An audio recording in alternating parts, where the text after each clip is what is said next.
You can't find a bigger bargain than the singing voice of my next guest. Please welcome Miss Kay Starr.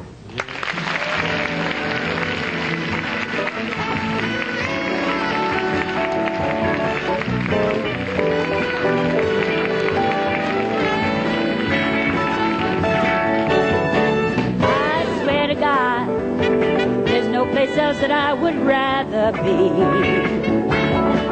Yes, I swear to God, you make me see, so I believe in me. Well, you can touch my cup, oh, it's running over with joy from your love, heaven sent. You say, touch me again, and I'm king of all men, and I'm reigning from above. I swear to God, you're in command of me and all I am. I swear to God, you're who I want in paradise, right with me. Oh, no one can get me like you can, but don't you forget that I'm human. I swear to God, I'm glad he's given me you.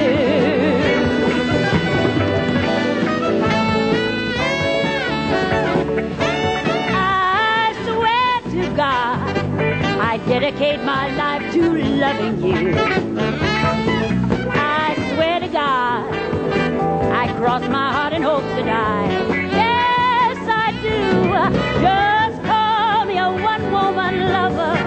I can't even think of another. I swear to God, I'm glad I'm living. I swear to God, look what he's given me. I swear to God, I'm glad he's given me you.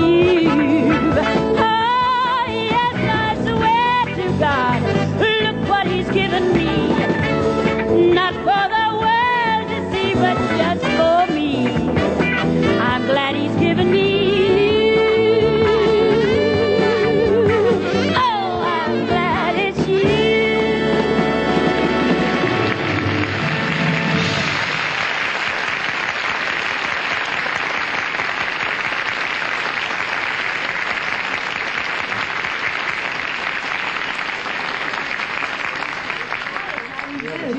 Yeah, Bob? Oh, girls. Oh, yeah. Love it. How have you been? Oh, just fine. You and we were just talking about Vegas and Tahoe. I think about that. I think about you. We're talking about his working there with Liberace, trying to find a way to make the time. Is that Liberace's tailor? Yes. Yeah. Sure. Beautiful. Yeah. But we were just, you play Vegas, don't you? No, I've never played Vegas. I do Tahoe and I'm Reno. going to Reno, but I Well, haven't it's gone to the Vegas same yet. sort of thing. Merle Haggard has never played Las Vegas, and I never believed that. Yeah. I thought that you had played Reno. Yeah. We'll be to playing now. Reno, and I have played Tahoe, and I'll be playing there. I'll be there Christmas, as a matter of fact. Will you? Well, what do you do between shows or after the show to fill your time? Because he can't go into the casino, nor can he go to the bar. Well, I did try to gamble once. I really thought that if you were a headliner, that you were supposed to gamble.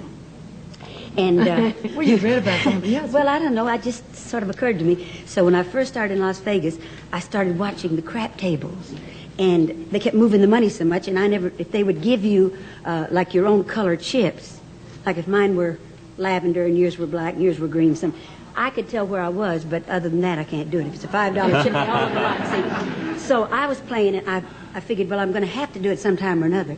And so I stood behind this guy that was doing this a lot. So I thought, well, I'll watch him so I won't look so ignorant, you know. So I get up there finally, and this place opens, and I put you could have $1,000, it wouldn't be but this big. Oh, so it looks like play like money. It really does, Yeah. and don't let it fool you, because it's not. They want the cash to back it up. So I put it there, and I kept playing with this man, and we kept doing this a lot. Oh, But when the croupiers would say to me, do you want to leave it there? And I'd say, what? Leave what? Where? Where is it? Well, this went on. It was just wild until finally the pit boss came over, and he picked up all my money just like this and walked away with it. And I said, where are you going? That's my money, you know. And then it occurred to me, maybe I wasn't playing enough. And I said, wait a minute, I was playing as much as he was playing. He was playing $5 chips and so was I. And he kept saying, come on, kid. And he just kept walking. And I thought, oh, they're going to think I'm playing with counterfeit chips. Anything, everything entered my mind. So finally I kept walking after him and saying, why are you doing this to me? And finally he sat me down. He said, sit down, I want to tell you something. He says, do you know how many bells I got on you? And I said, what do you mean bells? It seems underneath, when there's a troublemaker there, they ring this bell. And he'd gotten 4 on me. 4 bells, and...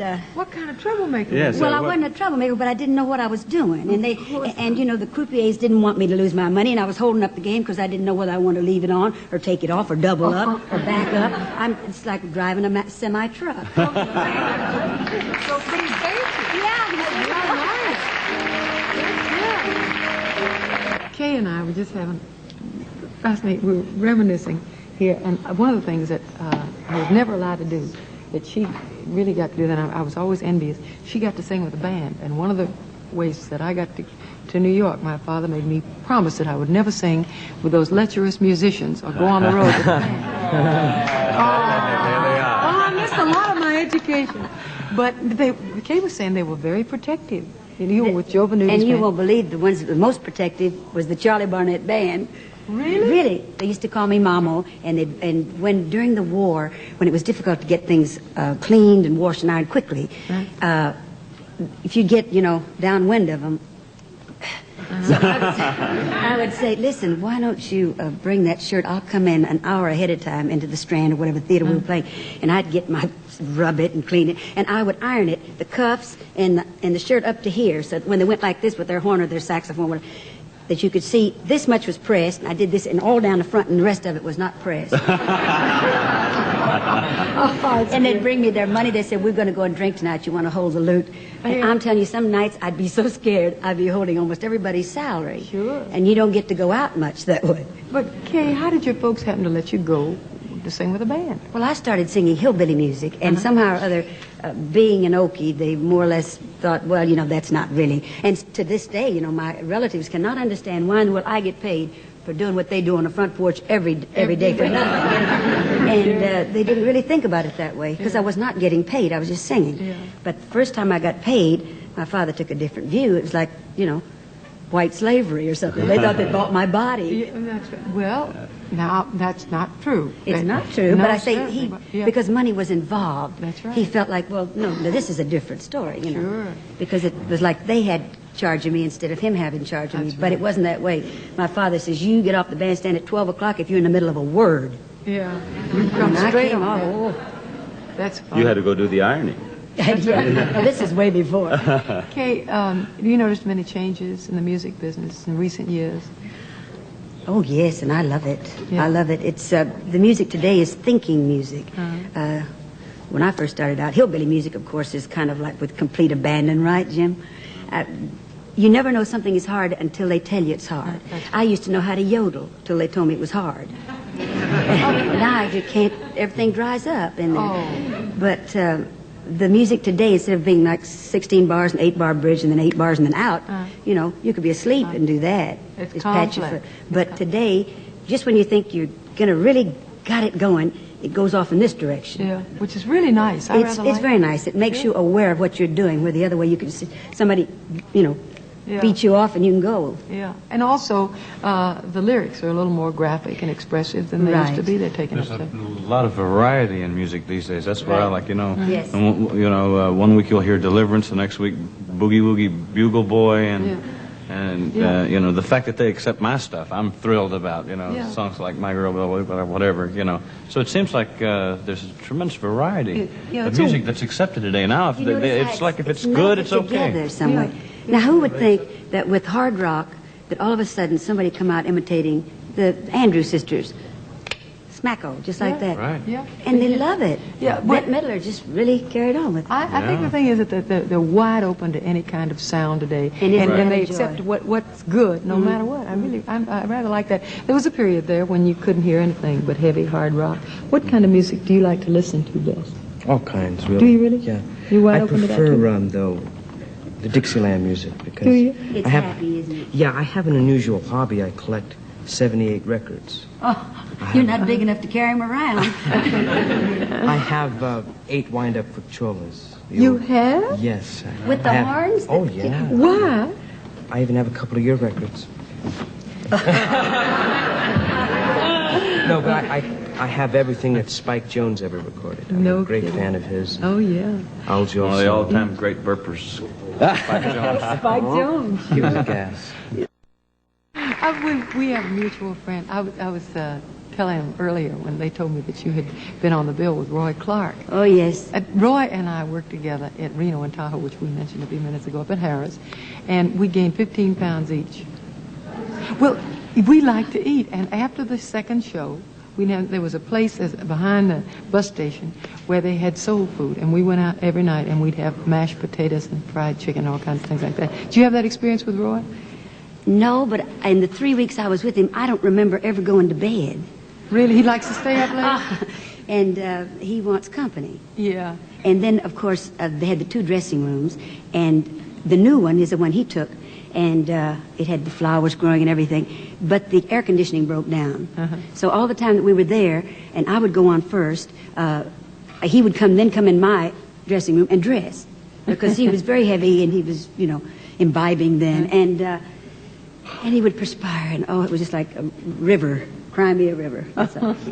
But it's funny about Roy and me. For years and years, I used to always use him as we call it. It may not sound very kind, but it's the warm-up, the first person that comes on the show. And this was way before Hee Haw and everything else that he did. And I used him for maybe 5 years. And I just loved him. And he did just as much as he's doing right now, only nobody knew it. Because he was so great, always. Then when he got to be big, and he was going to go into Harris and Reno, he wanted to ask me to go in with him, and he didn't know how to go about it, So somebody said, "Oh, Roy's dying to have you." So I called him up and I said, "Say, listen, is there a spot open, to open the show on your show? Oh, that's I want to nice go back of you. with you. If you're going to sing someplace, I want to be there to hear it."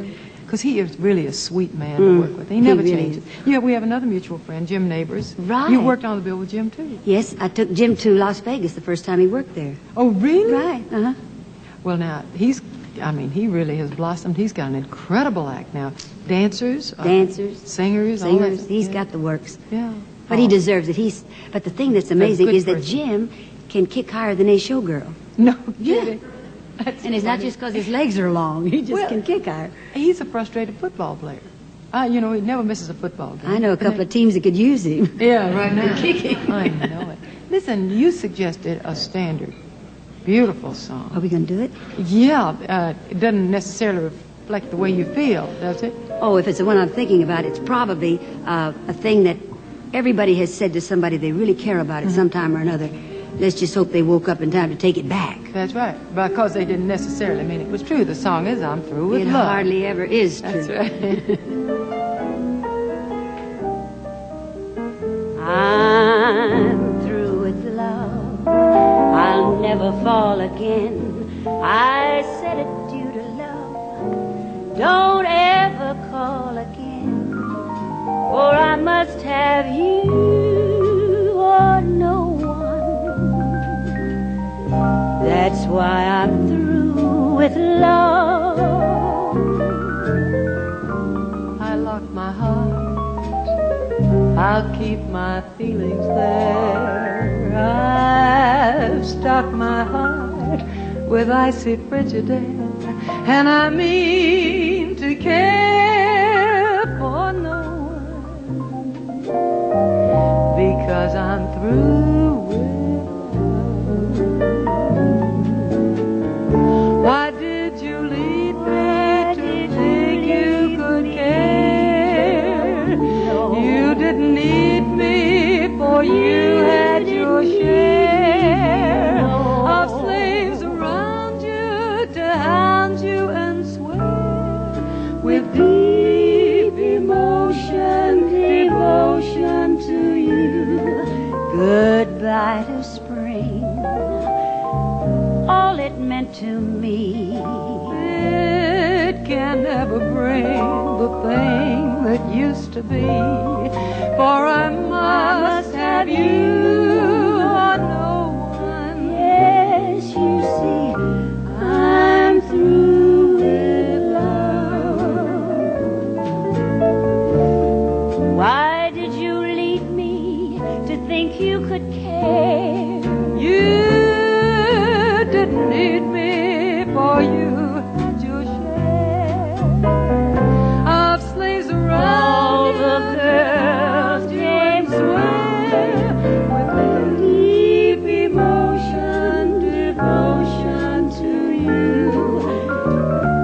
by the spring, all it meant to me.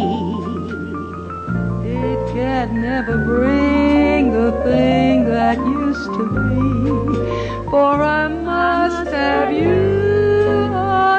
I know I want you, and so I